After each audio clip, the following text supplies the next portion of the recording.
What's up, Chiefs Kingdom? You're on another episode of Chiefs Focus Live. JP, Quentin, Caleb, we're all here. We're all ready to talk about some crazy crap going on Twitter right now. What's up, guys? Doing pretty good. How are you guys doing? Good. I want to talk about what happened at Chiefs rookie minicamp when Andy Reid was asked about this new left tackle we signed because it Shoot. changes the whole dynamic of the offensive line. So Let's start off with it. yeah, so the Andy Reid said that Donovan Smith is going to be the Chiefs left tackle. Yeah. Okay. He confirmed that and said that he's going to take reps with the ones. So this completely changes the dynamic of what we thought the offensive line was going to be. We thought that it was going to be Taylor was going to play that left tackle spot and Smith was going to be your more for rotational piece. But now we know that, the guys they signed at their position, they're going to play that spot. So just, what are your guys' initial thoughts? And I'll get to mine here in a minute.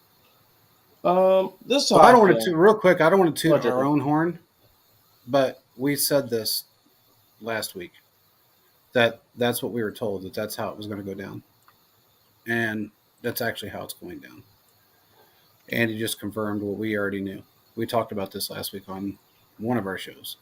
Don't remember which one it was, but that's exactly what we talked about. Anyway, go ahead, Caleb. Spit it You're out. good, man. We're good. No, I agree. I think it's going to work out. The way you look at it as a whole, these guys we're bringing in, you're putting veterans ahead of them so you can let like a Wanda Morris develop or let these other guys develop. So you don't have to just rush them out there. And if they oversee expectations, great, then throw them out there. But it's a good system and a plan in place so we don't have to deal with the issues that were there beforehand of having the offensive line considerable. You have good veterans there at the start, and you have some quality backups that are ready to go. It's like every time when you have that built into place, it makes it better. So it's kind of like a general building an army. You want to make sure you have reserves and things prepared. If you don't have reserves, then you're going to lose the battle. And the Chiefs, specifically Andy Reid, and them are trying to figure out with the offensive line, who are our starters and who are our second and third stringer guys we're going to need, who we believe who can step in and fill the gap.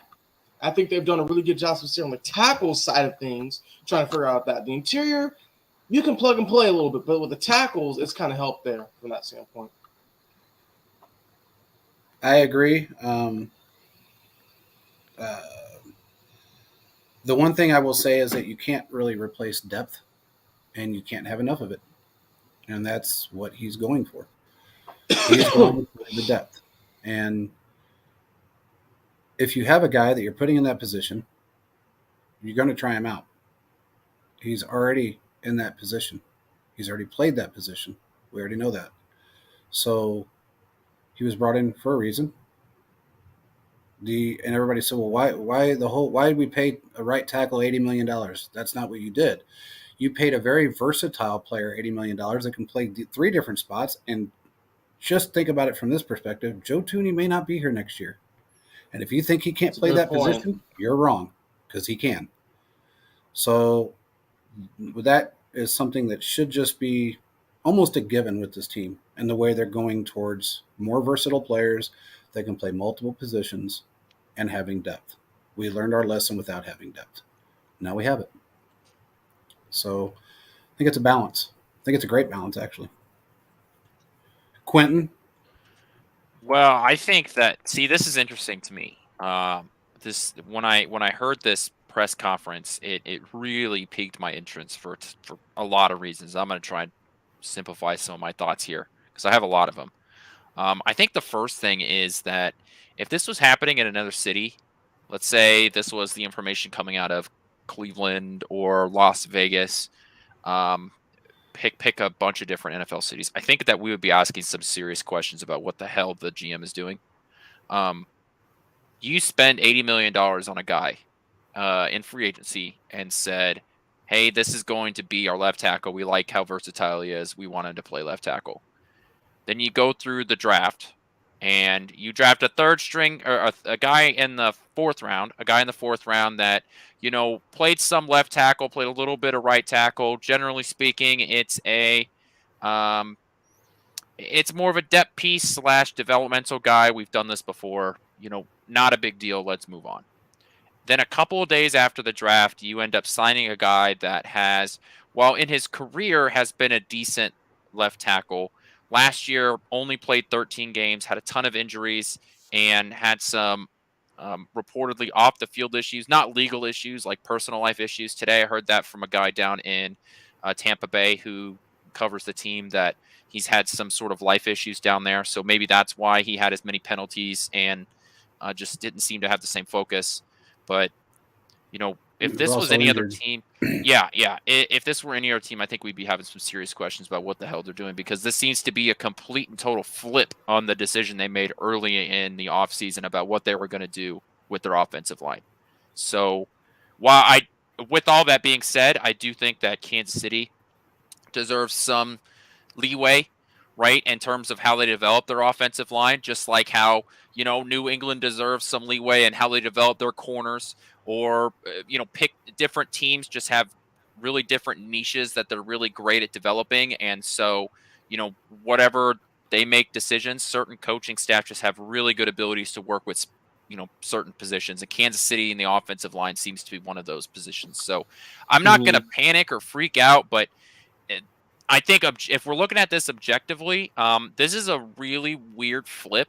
And I think this is the first time in the Veach era where, there was a plan, and, right after the draft, you seem to flip on that plan and go out and attack the free agency market again. Well, here's the thing. What if it really? I mean, they never really said it was set in stone that he was playing left tackle. They just said they were going to try him out at left tackle because he was versatile. I think everybody kind of read into that a little too deeply. One thing I know is that they didn't get who they wanted in the draft for a left tackle. So they did the next best thing. And I think it's not a bad thing.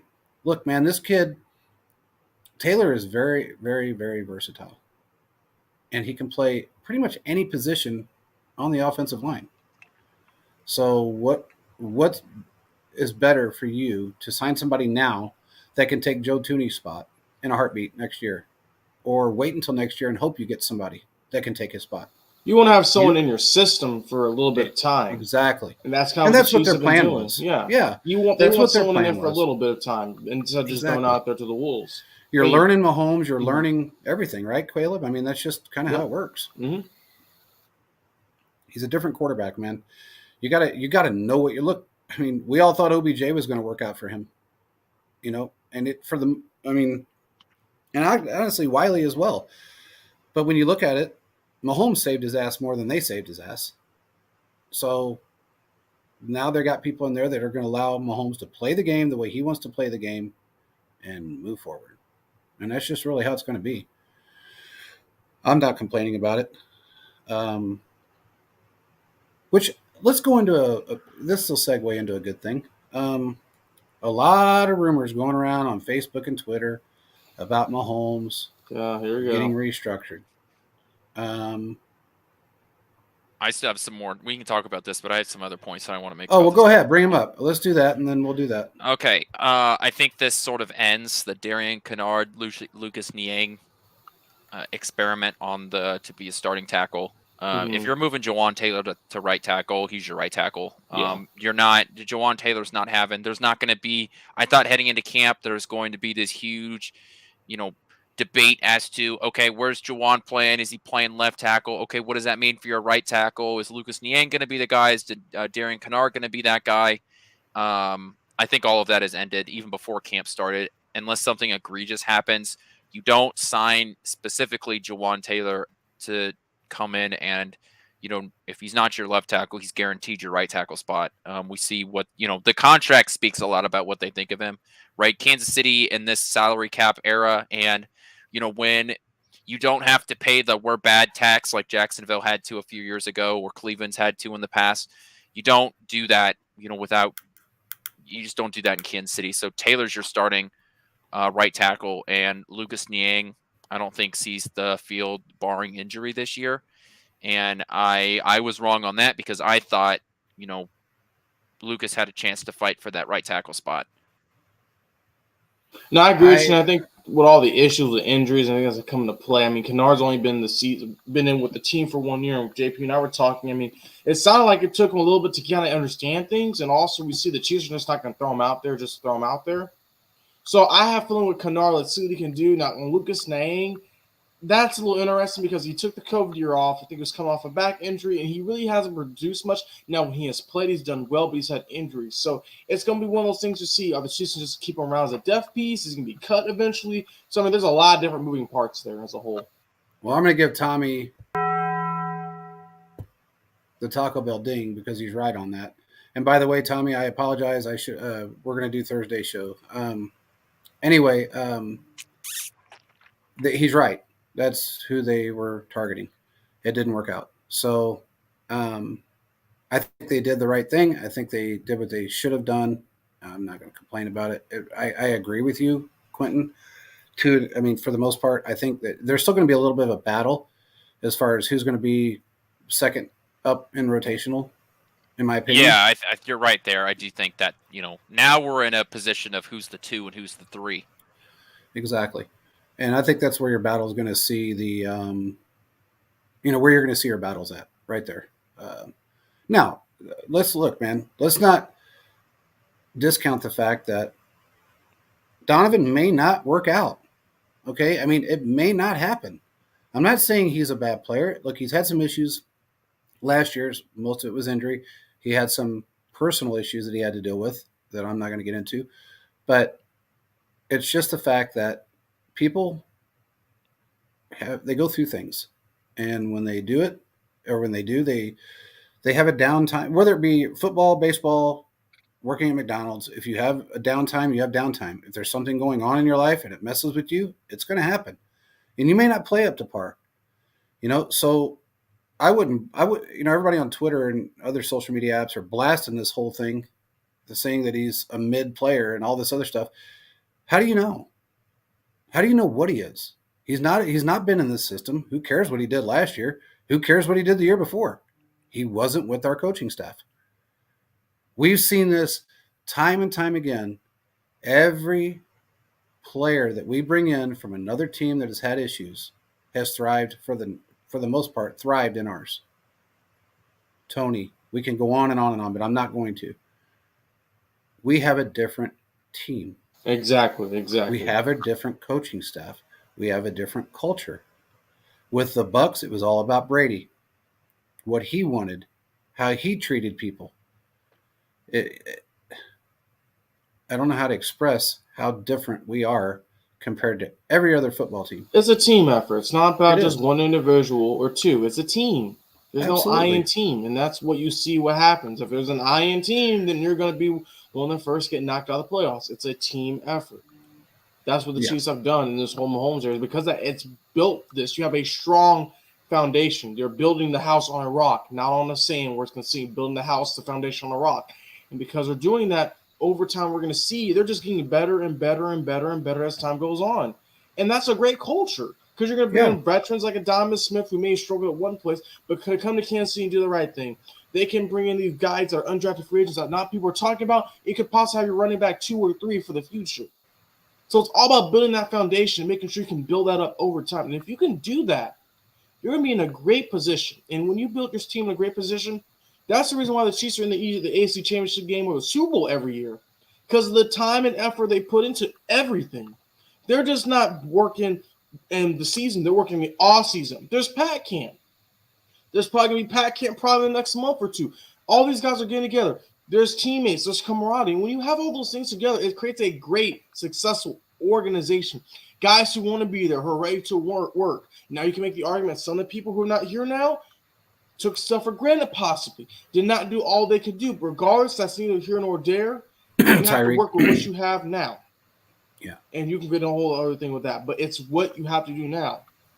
The Chiefs have there's a reason why they're successful. And one of the reasons why is that Andy Reid is done. He's a player coach. If you're getting upset because he's saying you can't do something, Andy Reid, I believe, my opinion, is pretty lenient. He's going to let you have some freedom, but he's going to let you know what you have to do. So all these rumors that come out every once in a while, Andy Reid didn't let me do this or he didn't let me do that. There's always, I believe personally, I don't know how you guys feel, there's always more to the story. Because what it seems like, if you cannot get along with Andy Reid, you can't get like anyone. There's only one player who didn't like Andy Reid, and it was said that Andy Reid almost got into an altercation with the guy.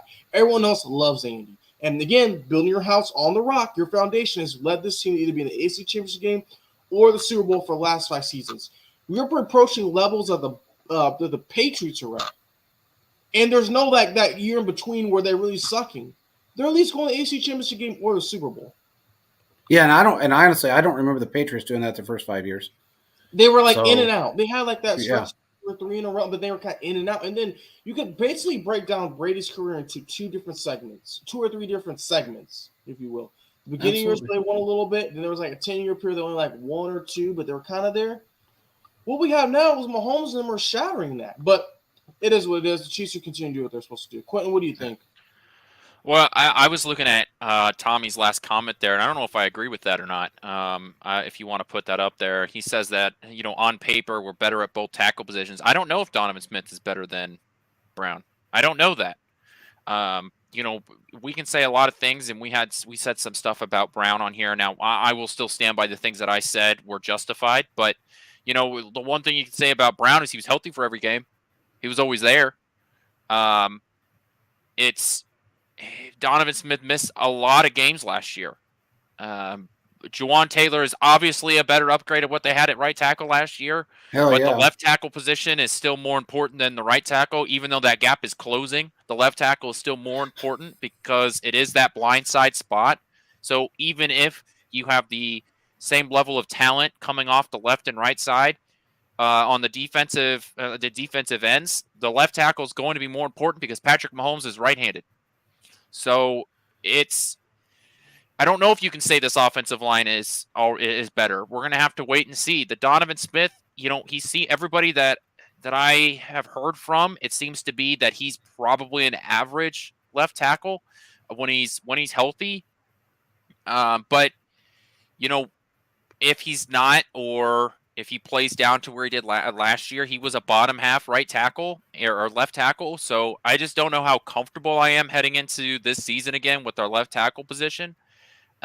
It's interesting that they have Prince as their second left tackle, which is interesting to me.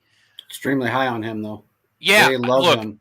one of the things that I can say is this is a very, very deep offensive line. I think at every position, you could honestly make an argument that they should be a tackle. What happened? Something running under your leg? Oh, okay, there we go. Now my monitor just went blank. Oh. I think you can honestly make an argument that every single spot on this offensive line is a starter somewhere else.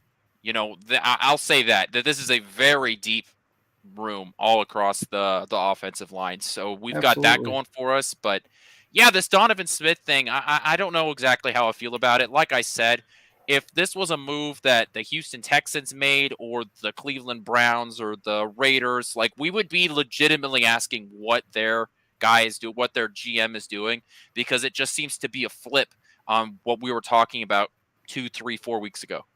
Well, I think again, when you evaluate players in off-season workouts, you make decisions fairly quickly, and Andy's really good at reading players.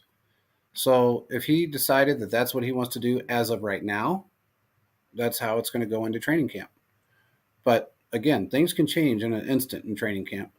Has it been just 1 year of injuries, or has he had a whole career? No, he hadn't had a whole career of injuries. He had 2021, he had a slight injury. 2022, he was injured.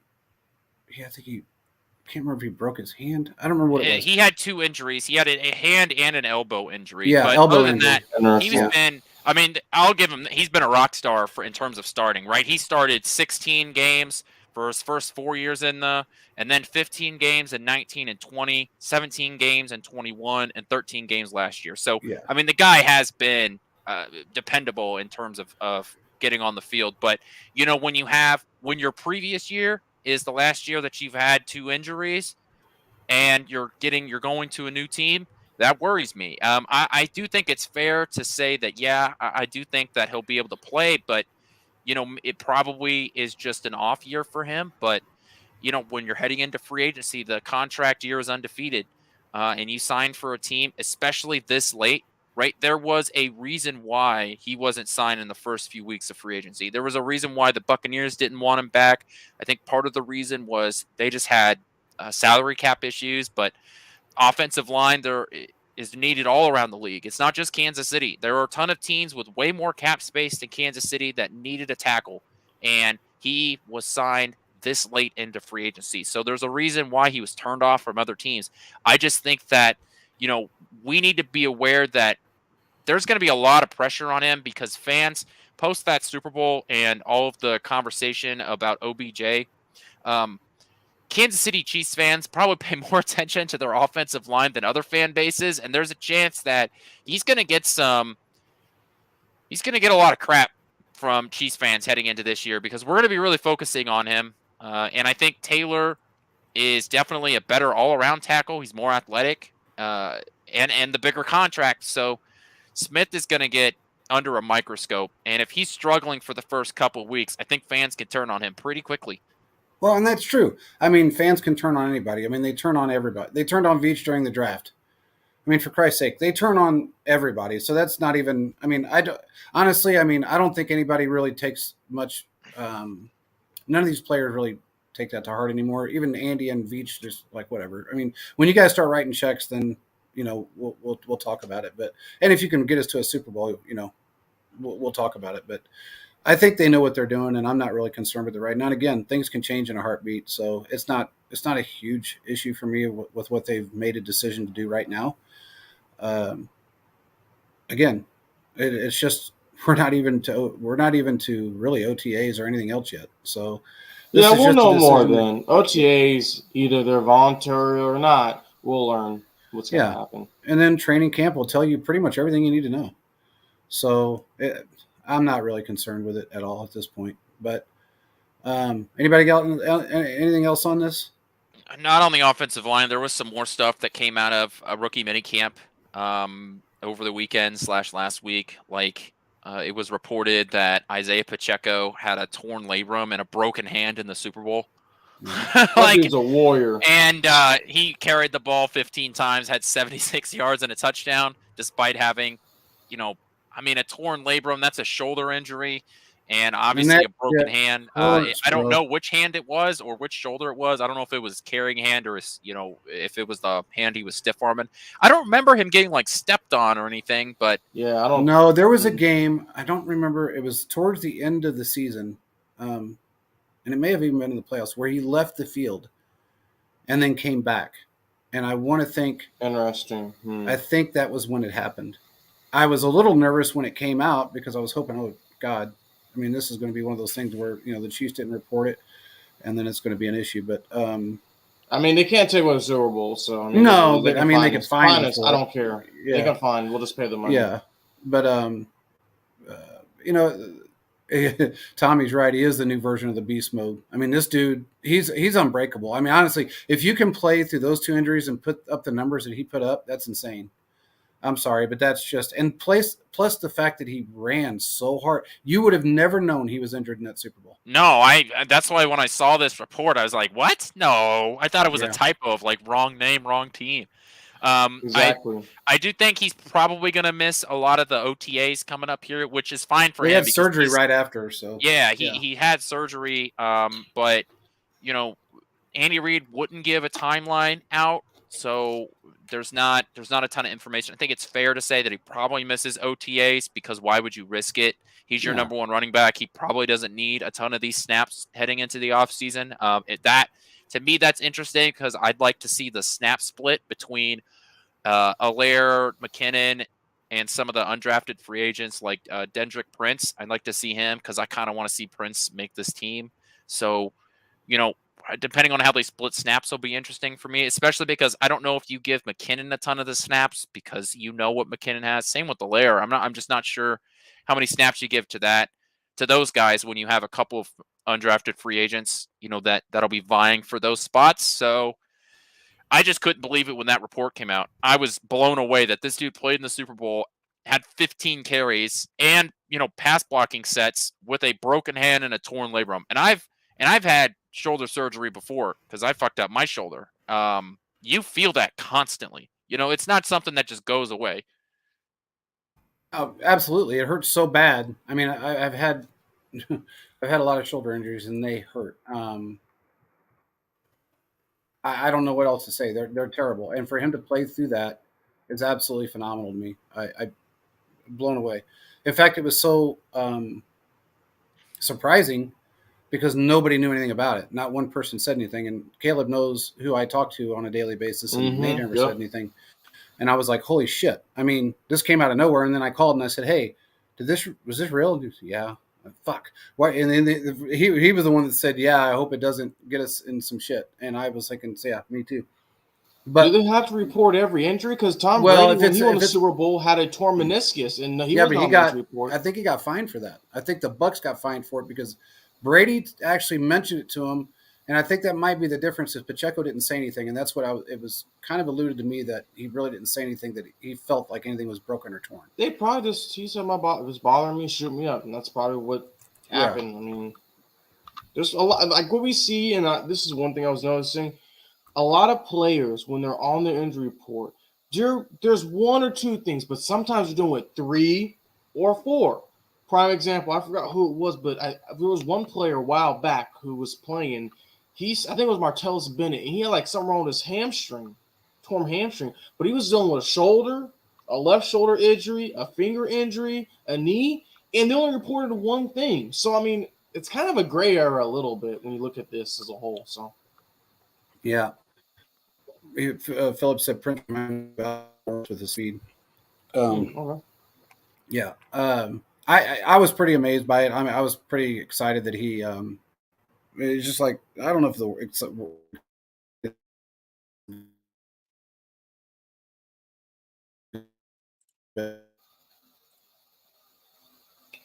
well, looks like he's lagging out. It's okay. Quentin, what do you think of the new running back that Chiefs brought on? I mean, I think, look, this running back room, I mean, the room for one guy. I like I said, I still would like to see Denrick Prince on this team. I think that he, probably is the more talented guy. He's an undrafted free agent, but we've seen guys like that make the roster before. So I think this running back room will be, better no matter who they bring on, but I'm definitely cheering for Prince when it comes to them. There was another injury reported from Kansas City over last week. Felix was wearing a wrap on his hand because he reportedly got an injury on the last play of the Sugar Bowl. So I'm not worried about this one either, because if it was that bad, he wouldn't have been a first-round pick. Yeah, and it wasn't anything major at all. I do know. So he had surgery on his thumb, but I'm not worried about it, because if it really was that bad, then he wouldn't have been picked in the first round. This is probably just more of if he was a normal person, he wouldn't have had the surgery, but because he was a professional athlete and, you're in the NFL, just get it done and over with so you don't have any lingering effects. But I'm not, his doesn't worry me either, just because if it was really that bad, he wouldn't have been a first round pick.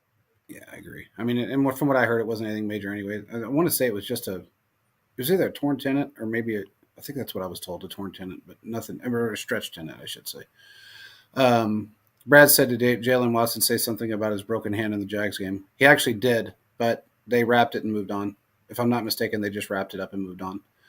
So didn't stop from having interceptions in the back-to-back weeks. Yep, exactly. So Tommy said, "Get us some Chiefs flags some Chiefs focus flags to hang on the wall." Yeah, we're in the works for that right now. As a matter of fact, Tommy. He said, "Bring Frank back." That's going to be on our next in another segment here in just a little bit. But what else you got, Quentin? Because I got to get into this Mahomes stuff before I'm. Yeah. Let's roll into this Mahomes stuff. Those were the big updates over the last few days. Just stuff that happened over the weekend, and my thoughts on that tackle, because it happened, and last week, but I didn't have a lot of time to really process it, and those were some of my thoughts coming into this week. Yeah. Okay. So, Mahomes. All the chatter out there about Mahomes getting restructured. It was a big deal. Blah blah blah blah blah. Then it was reported on Twitter today that the Chiefs were in the process of restructuring Mahomes' contract, and it was supposed to be done before the end of before the season begins. I don't know who came up with that. Somebody named Chiefs Kingdom on Twitter. Don't know who you are, but they've talked about it. I'm going to just say it. If it happens, it happens. I can tell you now, I got 3 texts on my phone that says it probably won't happen this year. If it does, it's going to be strange. But directly from Veach's mouth, it's not something that is on their mind right now. It's not a priority. And it's not even, and I'm going to tell you exactly what Mahomes said so you guys understand. This is exactly what he said. I make enough money. I don't care about my contract. That's the least of my worries. Those are his Interesting. words. He does Interesting. not care about being the seventh highest paid player in the NFL. Look, he knows just as well as everybody else does. His endorsements make him more money than these fictional $30 million or $60 million a year contracts that these guys will never see. So, for everybody out there that's flipping out about Mahomes being restructured right now, it may not even happen. Have they had the conversation? Of course. Who brought it up? Veach. It was not brought up by Mahomes. He does not give a shit about his contract. I'm just telling you now, so get off of the worry boat about all of that stuff. It means nothing.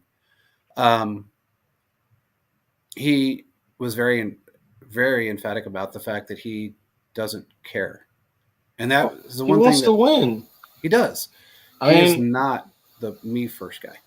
no, he's the team first. Yes. When you look at all these guys, it's been like me, or I. Yeah. He's about the team. He And is. that's what's important. If you want to win Super Bowls and continue to make it to the AFC Championship game with a Super Bowl, you got to put yourself down a little bit. And yeah, if he's not the top highest paid quarterback, great. But what's happening is guys like Herbert, who hasn't really proved on level, are getting those numbers, or Burrow. And that's putting those teams in a terrible position. And Mahomes like, you know what? I'll take this. I'm good. We can work some things around. I mean, they have that contract. We can move around different parts, signing bonuses, different things. It's all going to work out. He's getting his money. It's funny. He said, I make enough money. That's the part that got me the most. He said, I make enough money. I mean, how much is it guaranteed? 175 million. It has rolling guarantees. So, Yeah, and his, unlike, some of the, like the Ezekiel Elliott contract screwed the Cowboys over because it was guaranteed the next year, right, a year in advance. So that's why it was so difficult for them to cut him, because they would have to pay him the guaranteed money for this year and the following year, which is why they had to wait to cut him so long until those rolling guarantees stopped. Patrick Mahomes guarantees roll over for 2 years in advance. Interesting. So he is essentially uncuttable because of how much his contract is guaranteed. Yeah, his contract isn't fully guaranteed like Deshaun Watson's, but he's essentially fully guaranteed because the dead cap money would kill this contract, would kill the Chiefs if for some reason he ended up getting cut. It's nearly impossible for Kansas City to get rid of him if they were just straight up cut him. It's not going to happen.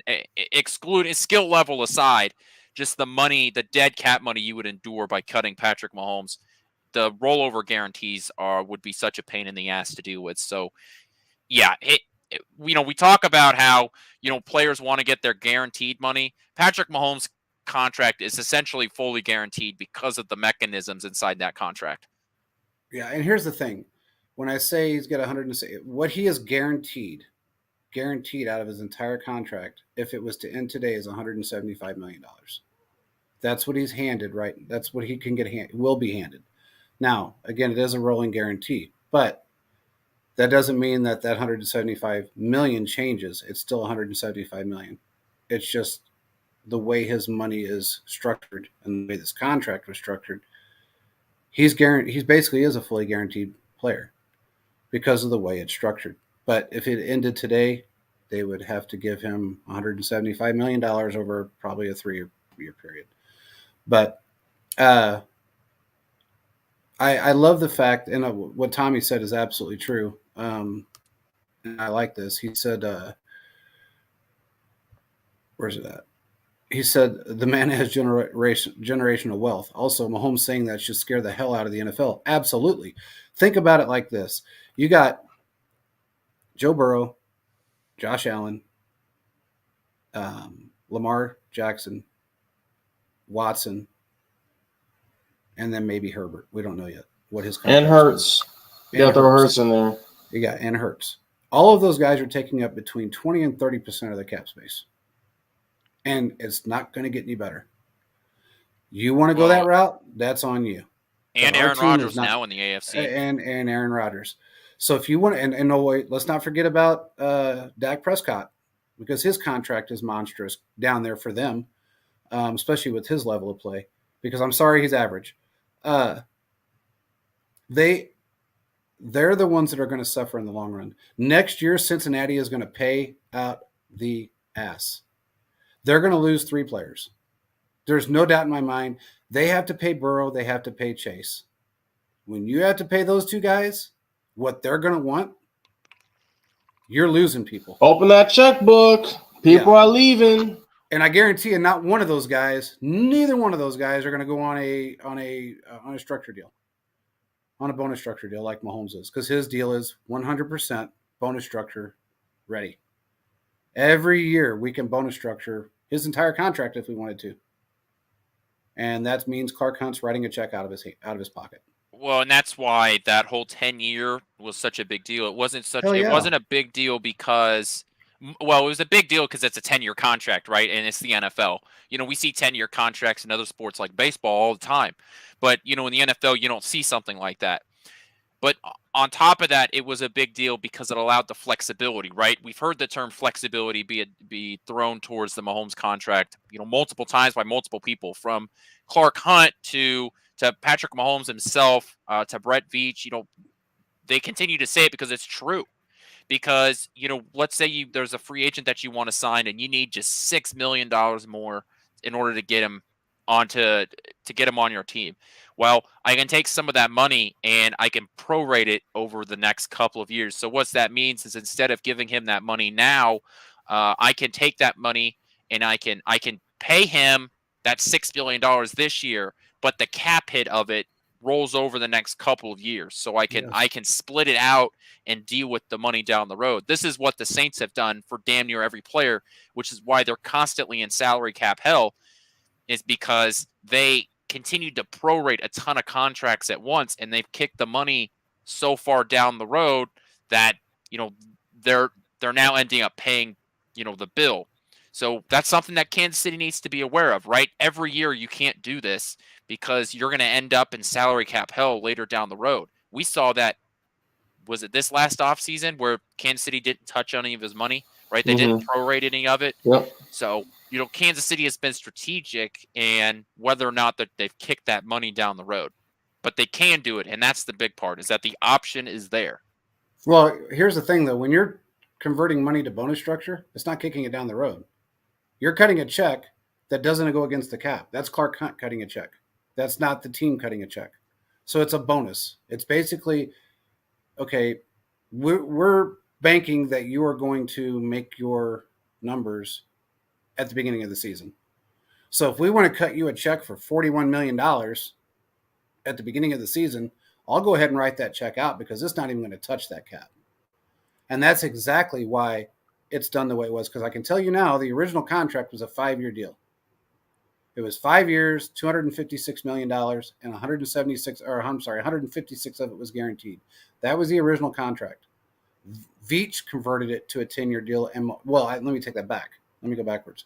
Veach, Mahomes, and his agent decided on the 10-year deal. So they knew what they were doing. They knew exactly what they were doing. And I'm pleased with what they've done. And see this, and he's right.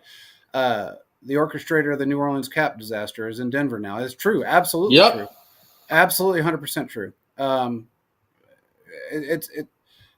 This said, I feel like the Bengals players are kind of pressuring him. Maybe. I don't know. But I think what we've done, no one else has been able to do. They tried it. They tried it with Josh Allen.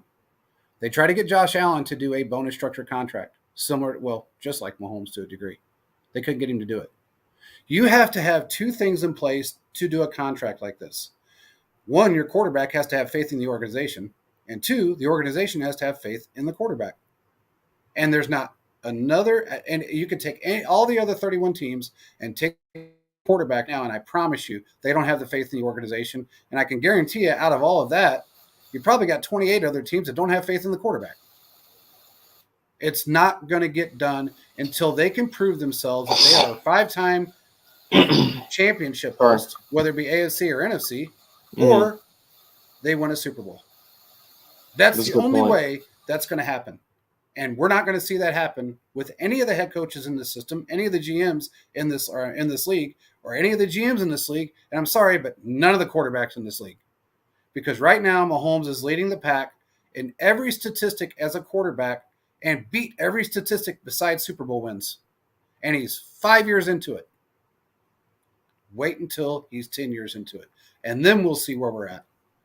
But I guarantee you, everybody's tried it, dude. They all tried it. Nobody wanted to do that shit. Nobody wanted to do a bonus structure contract, a fully guaranteed bonus structure contract. So it's inevitable that we're going to be in this position for a very long time. We always have that option. Okay, wait, we need $12 million for this guy. Hey, Mahomes, I'm going to give you $12 million in a bonus. Okay. They did it to Travis Kelce last year. They converted $4 million of his money into a bonus structure. They gave it to him at the beginning of the season. You're going to give me $4 million up front? Okay, I'll take that. What did it do? It cleared up $4 million in cap space. Actually, cleared up a little bit more, and he got paid. You're not getting hurt. Nobody. It's a win-win for everybody. It's just how it works out, man. Hey, really quick. I know most of you guys know. Quentin's name says it all. We are sponsored by Manscapes, and Quentin has happy nugs. He told me off air. So Sure. you guys need to get in on this Manscapes deal. Go on manscapes.com, Brad, and type in Cheese Focus under the promo code. It's very simple. They have more than just shit for your nugs. You get some I'm for not- $5 and get the 20% off, and you get it for like $3. Yeah. I mean, not only You don't have to that, pay shipping or handling either. yeah, all free shipping and handling, and you get entered in for the 4.0 kit that's sitting in front of your screen right now. This is without a doubt. I didn't believe in it. I didn't know about it. Never thought about it. But I can tell you it's awesome. It does a lot of stuff. My balls have never been happier. I'm just telling you now. So if you want to buy a bottle of cologne, if you want to buy something for your beard, if you want to buy shampoo, conditioner, body wash, it makes zero difference. Just go out and buy it. You will not regret it. With that being said, we want to thank Manscapes for sponsoring our shows. Now we can move on. If for some reason we see Herbert get a fat contract, I'm going to play the Cowherd situation. That's probably going to be the laughing stock of contracts right now. And he's going to be a laughing stock. And here's the reason why. Everyone knows that the Chargers are a poverty franchise. And when I say that, they're a terrible franchise. They don't treat their players well. Their coach doesn't treat their players well. They do not have a good medical staff. They could care less if somebody breaks their ribs, falls off a cliff. As long as they're breathing, they're on the field. If Herbert signs with them on a long-term deal, he's hurting his career. He's absolutely hurting his career. He's already written off part of it. If he wants to write off the rest of it, that's on him. But he needs to think really long and hard about signing a contract with the Chargers. If I were him, I would request to get the fuck out. I know we've seen guys like Kirk Cousins do it in the past, but man, it's a gamble. It's a huge gamble to not sign an extension before your rookie contract is up. You know, we've seen the especially when you're a quarterback, you know, you have that opportunity to sign that huge contract with a bunch of guaranteed money 3 years into the league. Man, it would be hard to turn that down because, you know, let's say you do the Kirk Cousins, you know, where you get through your 4 years, right? But then you get franchise tagged. Then you get franchise tagged again because with the way the money is, it makes economic sense for the team to do that. And there's no rule that says you can only franchise a guy twice. You know, it's just nobody's done it a third time yet because it gets so expensive.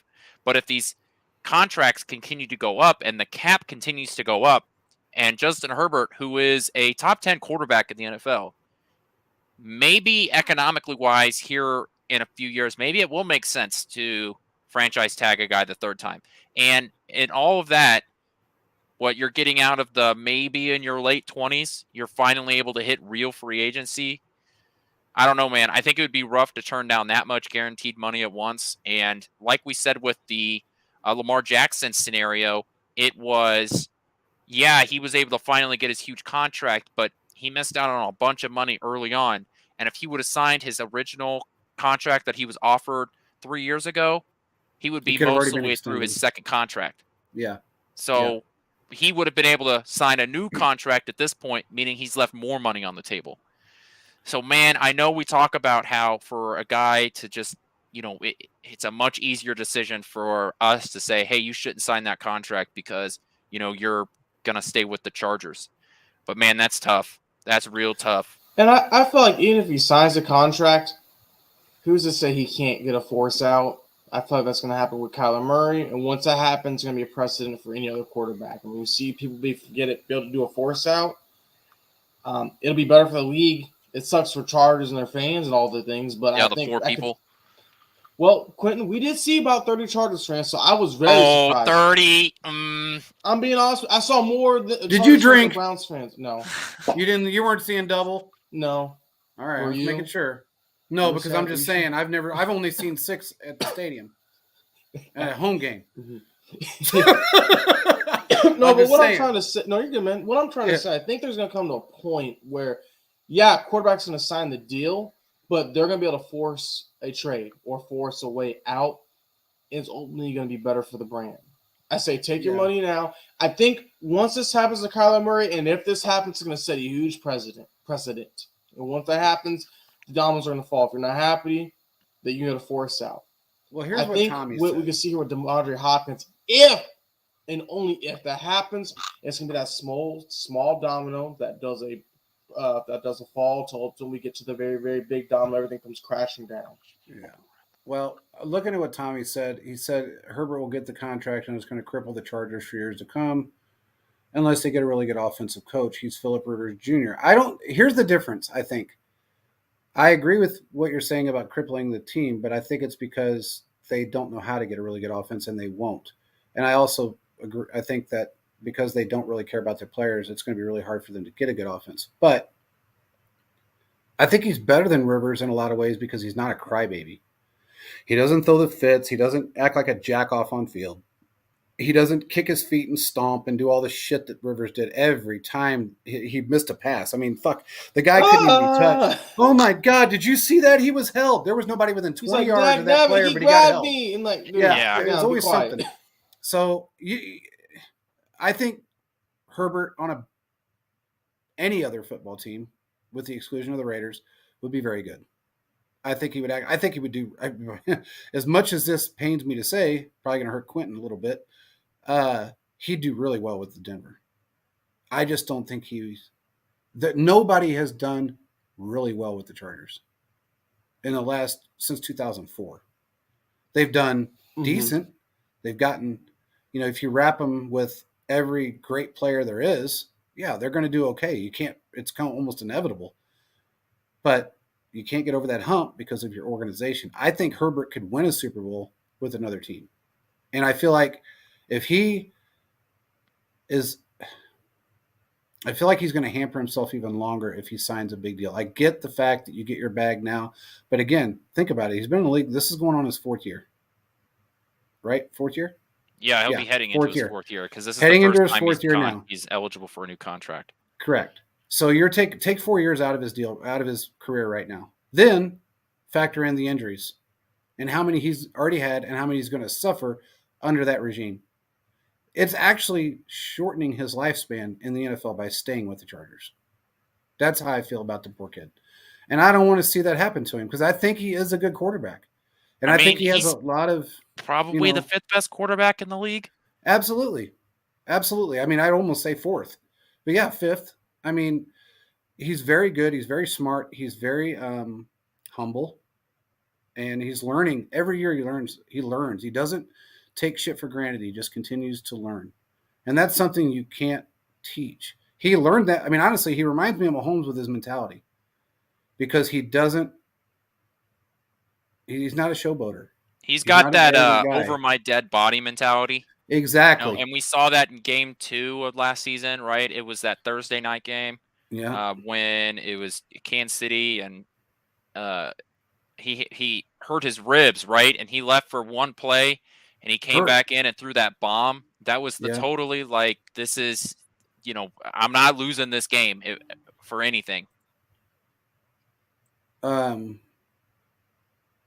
I agree with you. I think he's a beast, and I think he could be really good with another football team. And Tommy's right; he's probably top 4 in regards to talent. I agree with that because he's played with nothing and done well, and that's something that you got to look at when you're looking at a quarterback as a whole. And when you, like Mahomes did in the playoffs, when you're bringing in a guy that had more tackles than catches in the NFL, and you still win. Come on, man. I mean, that's when you know that you got a talented player. And I think Herbert is that guy. He was, Mike was injured. What's the other one? Keenan Allen. Keenan Allen was injured. He had nobody. And he still played his heart out, played to win, did the best he could do. And I give him all the credit in the world for that. You're not, look, besides Mahomes and Herbert, name me one other quarterback that doesn't throw fits. Honestly, Josh Allen. Actually, Mahomes, he's a constant. I missed your question. All right, my bad. Yeah. No, I mean, honestly, they all throw baby fits. Mahomes has actually gotten more upset than Herbert does. And maybe rightfully so, but he expresses himself more than Herbert does. Herbert's just like rolls with the punches. Fuck it. It happened, it happened. Mm-hmm. You can't fight it, so let's just keep moving. And that's what I like about that kid. With that, when they threw him to the Wolves against us in his first ever football game in the NFL, I gained every ounce of respect for him that day. Yeah, he torched us. Yes, he did. Now we won, but my guy torched us. Yes, he did. And I give him all the respect in the world because, man, you just don't come in at 23 years old and play against a team like us and play that well.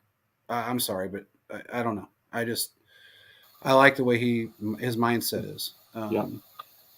So I do have. Go ahead, Quinn. I was gonna pin it up. I was gonna say I believe you have our next topic. Yeah. Yes, so just kind of before we leave, I just kind of had a topic for you. I kind of heard this a little bit on the radio. You got the 3 teams you have that are quote unquote the enemies against Kansas City. Those are the Bills, the Bengals, and I would throw the Jaguars in there. Out of those 3 teams, what team do we expect for their stock to rise? What team do we expect their stock to fall? And what team do we expect them to be like, they're going to stay the same? So we got those 3 different teams. What are your guys' thoughts? Which one do you think is going to rise? Which one are going to drop? Which ones are going to stay the same? I'm just kind of curious. I heard this on the radio. I just kind of want to hear your guys' thoughts, and I'll jump there. So let's go and start this. What team do you guys think is going to have a huge jump? What 3 I'm sorry, I was answering Tommy back. What 3 did you say? Bengals, Bills, and I'm throwing in the Jaguars. I think they are on the rise, my opinion, personally. Okay. I'm not throwing in the Chargers yet. Yeah, I would say Bengals staying the same, Jags on the rise, and then I think the Bills are probably going to fall off. Okay. But I don't see how you could think the Bengals got any worse during the offseason. I think they did actually improve their offensive line this year. They're going to sign their quarterback to a long-term extension and, not hurt their salary cap for this upcoming season. And I don't see why there's a reason why you could say that their team got worse. The Jaguars, they lost their best running back. Yeah. Sorry, I had to spit that out. P. Ryan's going to be there, and I think there's an argument to say that P. Ryan played better towards the end I of was the year joking, than, Quentin. Yeah, so, I was joking. Okay. The Jaguars, I think that I think their offensive line, I think you could maybe make the argument that it got worse since we got Taylor over here, but I think it's probably with some of the draft selections they got, it's probably this, the same. I think another year with Peterson that their quarterback's going to be better, and they've got a lot of young guys on there. So I think, anybody that watched them play as the year went on, I think it's absolutely fair to say that they just got better. And I think that they're the kind of team that they're going to get a lot of national games this next year. I do think that. So they're on the rise. And what the hell has Buffalo done to make That's a great me think that question. they've got better? I'll tell you. I can tell you. I can tell you what it is. Their defense continues to get older.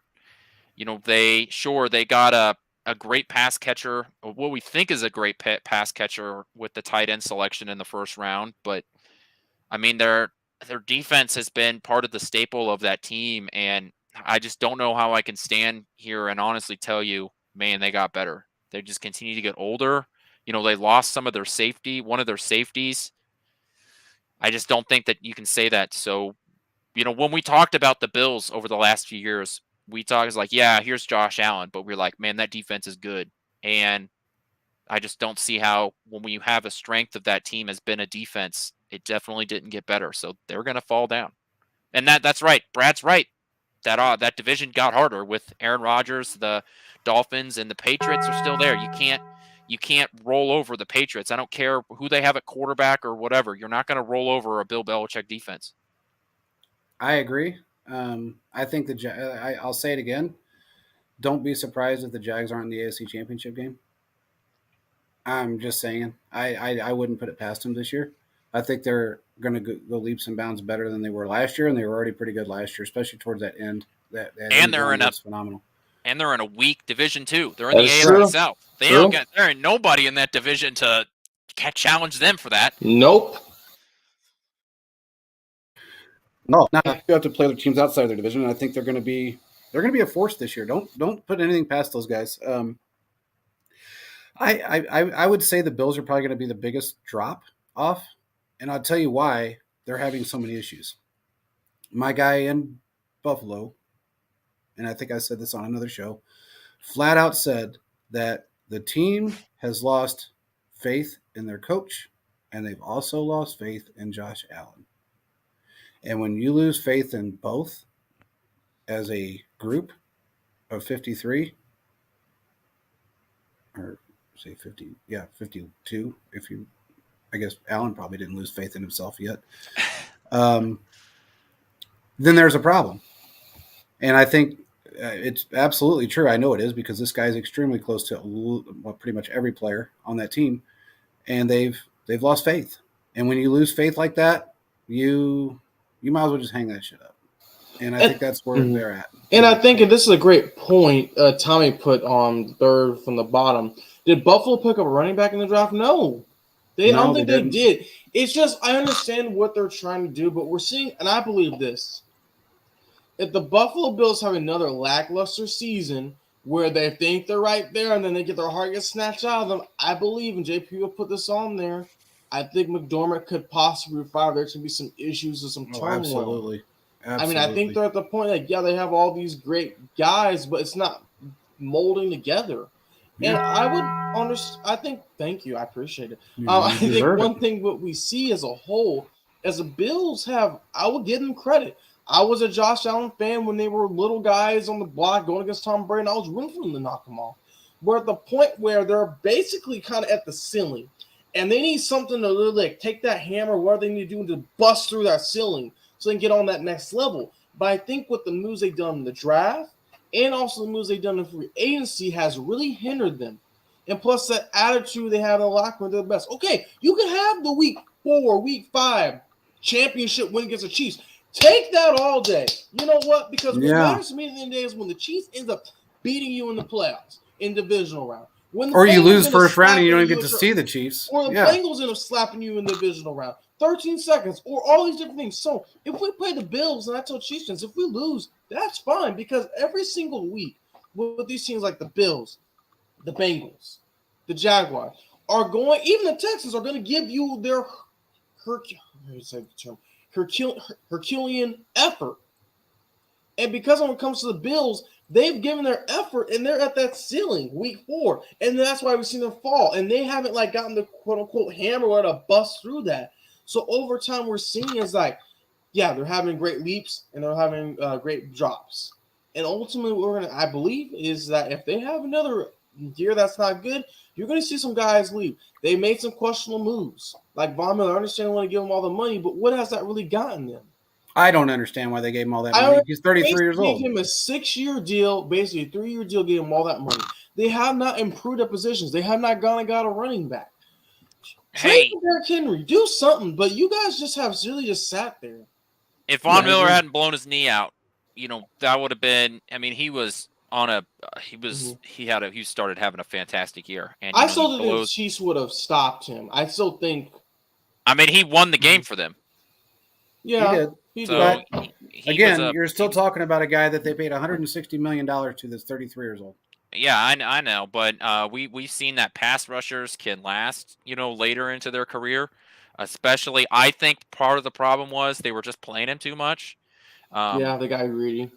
there was, I think that the goal was just to have him as a rotational piece, but they saw how good he was early in the year, and they just couldn't justify in their heads partially playing this amazing chess piece, and they played him too much, and he blew his knee out. Now maybe he was bound to blow his knee out anyways. Maybe that's just what was going to happen. Maybe you know that was just what was in the cards for that year, but um, I don't Vaughn, even know if he comes back to the same player he was because part of his Hmm. benefit is his explosiveness. And, yeah. if he blows his knee out when he's 22, maybe you can talk about him coming back and being the same explosive guy. We've seen that, over and over again. Young guys can return from injuries, especially when they're in an NFL system where they have some of the best medical advice that they can get and to come back from that. Same with Tommy John surgery in pitchers, right? In your young 20s, you can come back from that. And, it used to be a death sentence for guys. It's no longer that. But when you start to get It to your was, I know. 30s, you blow out your tendons, and man, they just don't seem to come back the same way. So I Mhm. just don't know if you can expect him to be that same explosive guy. He'll have the hand moves, he'll have the knowledge, but I don't know if he'll be as effective heading into this season. And that's an expensive contract. You're right.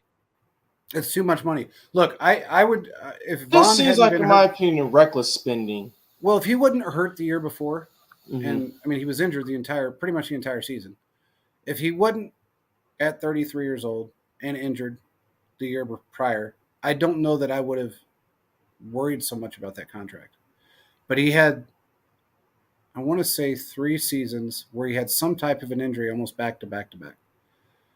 Then you go and give him that kind of money. That's just, it's reckless. Like Caleb And said, it's this is absolutely why reckless. I'm not scared of Von Miller. Yeah, you can have that Week 6 championship. But what I've seen Mahomes do and escape Von Miller, I know he can do it again. They're going to game plan. So I do agree with you, Quinn, that it is a little scary, but I do feel like as a whole, they would be able to figure that out. I mean, for goodness sake, the guy in his first year as a starter had a left-handed pass when Von Miller almost got him. And yeah, Von Miller's going to get his, but I think at the end of the day, Chiefs are going to kind of figure out what is the best way to game plan and stop against him, too. Yeah. Because he's been very ineffective. I would say with the Bills, they put him in a fairly good position compared to what he was with the Broncos. Yeah, I mean Von Yeah. Miller is a future Hall of famer. Absolutely. He's one of the best pass 100. rushers in my lifetime. He is just he's. I mean, the guy was able to play in Denver for all those years while having asthma. I Well, mean, just just the remember, he modeled his entire game after one player. He wore a number because of one player. And he played similar to that one player. He didn't get to his exact stature as far as I guess, his technique, but he came damn close. And have always, I prayed that we would somehow end up with him on our team in his earlier days. I always wanted him on our team. Um, but again, 33, coming off injuries, don't know. I just don't see the upside in any way. And they did use him too much. They saw that he was playing well. They figured, oh, fuck, he can play every snap. Man, you don't do that to a guy. I mean, just You because can't. Dunlap played very well in his position doesn't mean you can put him in every snap, even though he thought he could play more. And I think he probably could have played more than, 30% of the snaps that he played, 35, whatever it was. But again, you want those guys in the playoffs. You want those guys later on down the run that can get you what you need. And that's what they did. The Chiefs played it smart. Was it frustrating for him? Yes, it was. He made that very clear that it was frustrating. He made it clear, after the Super Bowl that he could have played a lot more. He was 100%. He may think that because he feels like he's 100%, but he doesn't see the inside of his body. He doesn't know what's going on in there. And it just takes one hit at 34, 35 years old. It just takes one hit. Yeah. So Von Miller is the definition of cat-like quickness. And he's got Absolutely. It's that quickness, it's the bend. Yeah. So what Brad is referring to here, Kansas City, the official Kansas City Chiefs Twitter just tweeted out, "Get ready, y'all! Big news dropping tomorrow, bright and early." Yeah, I see that. I wonder what that is. I think it ties in with the Kelsey podcast as Reed's on there. So they're probably saying the week 1 game. Probably. That's the only thing I can think of. Well, Donna Kelsey leaked that today too, that the week 2 game is the Eagles. Oh. So okay. Well, and I don't know if she should have done that today, but she did. So I think tomorrow's Wednesday. So tomorrow they're doing the international games, and then Thursday some of the rest of the stuff is coming back. So it might be some that. Of the rest then. of the stuff is coming out. Yeah, it might just be them talking about that, and it could be Frank is back. I mean, I know. Look here, I wanted to bring this up really quick because that was something that was going around on Twitter today too. And Chris Jones. I mean, I heard it. We talked about this before the draft, but they do want to bring Frank back. There's no doubt. Are they going to do it? Most likely. Is it going to happen right now? Probably. It could. I'm going to say probably not at this point, but it could.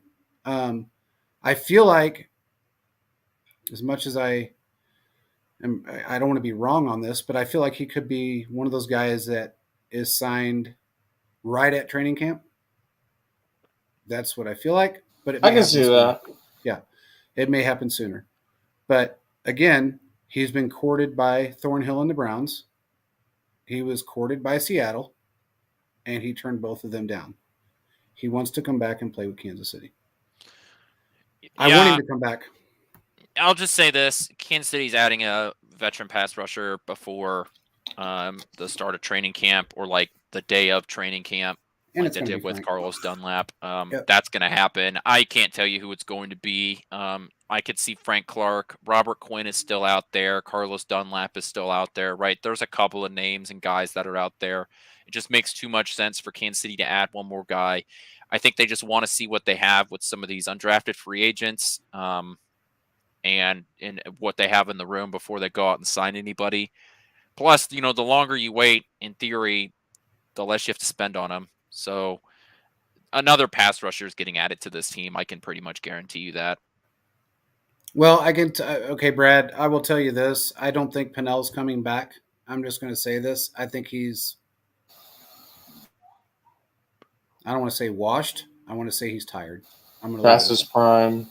Yes, I think he's just tired. And I don't see him coming back over anyone else. I 100% believe it's going to be Frank Clark, just from what I've heard and what we've talked about in the past and what I've heard, but I do believe it's going to be Frank.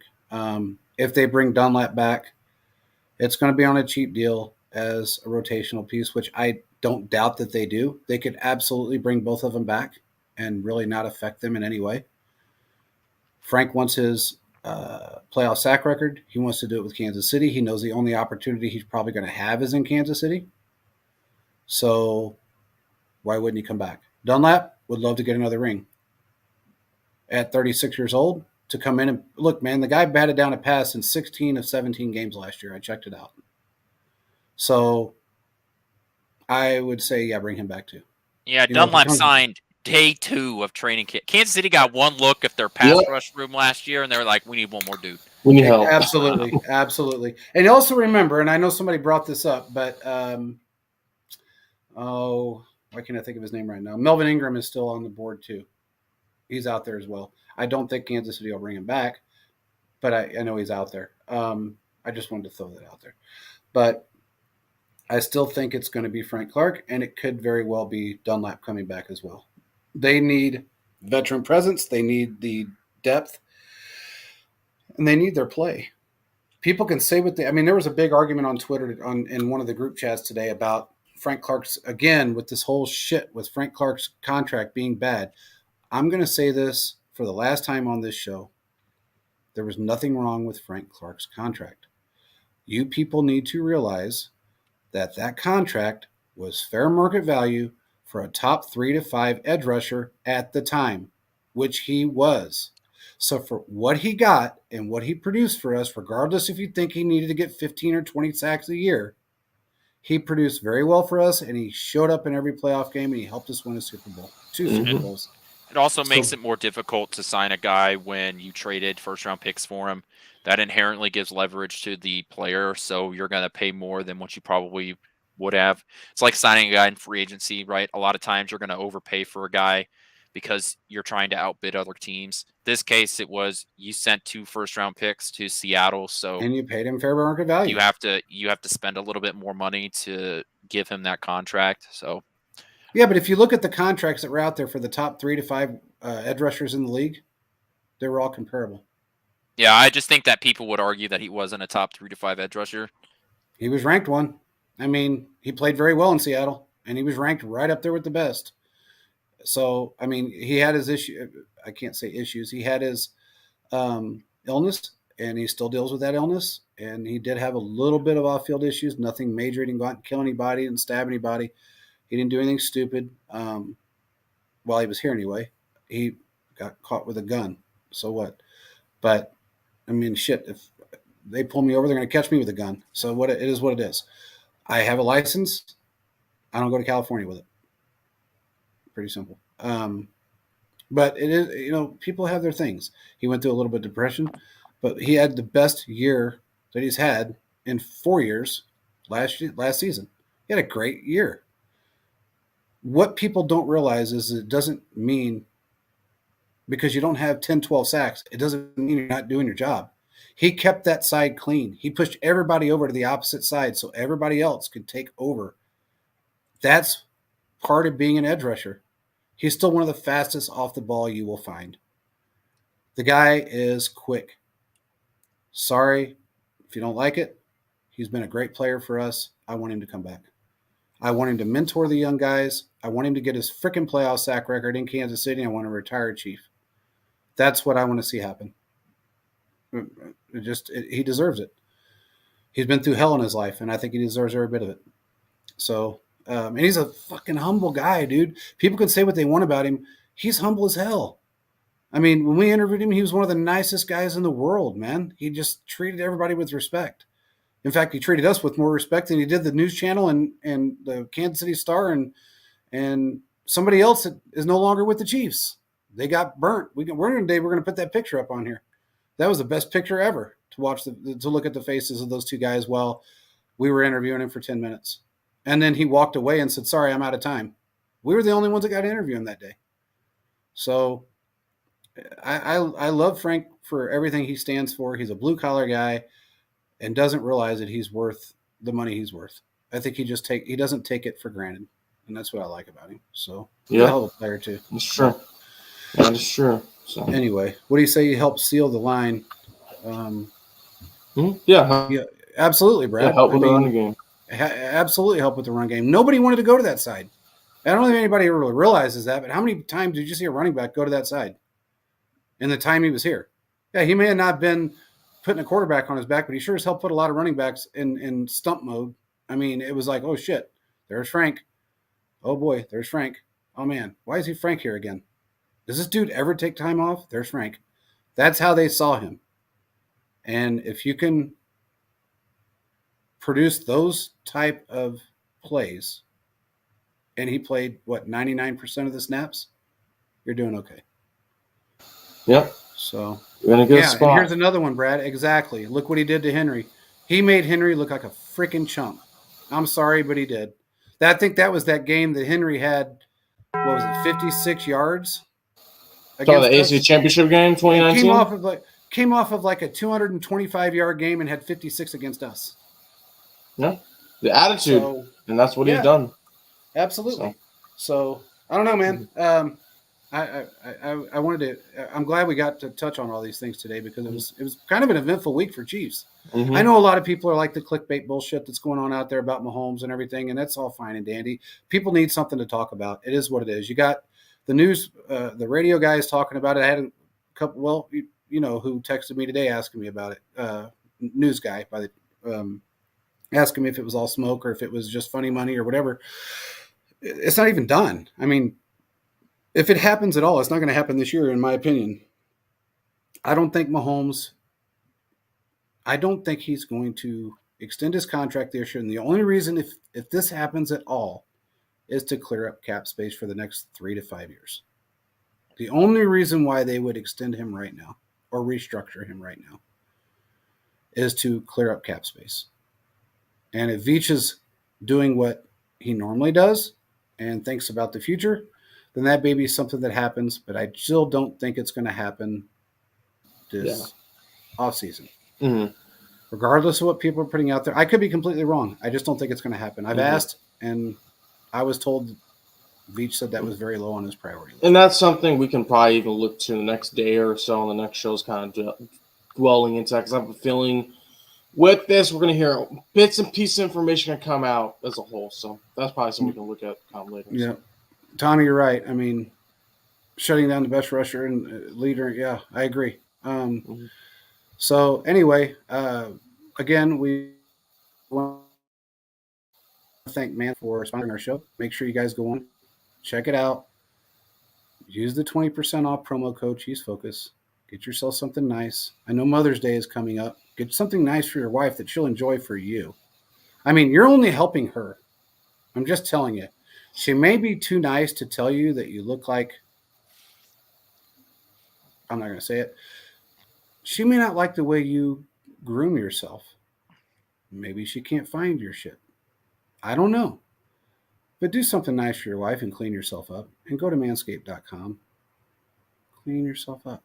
Buy some nice cologne. Again, that cologne was, Caleb, your dad got it, right? Did your dad buy some?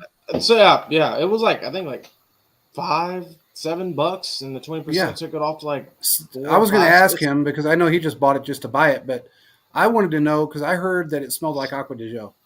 And if it does, was shocked with him about it, but they were he was happy when the package came in. So yeah, that cologne right there has been number one for 25 years. And if it smells anything like that, go out and get some.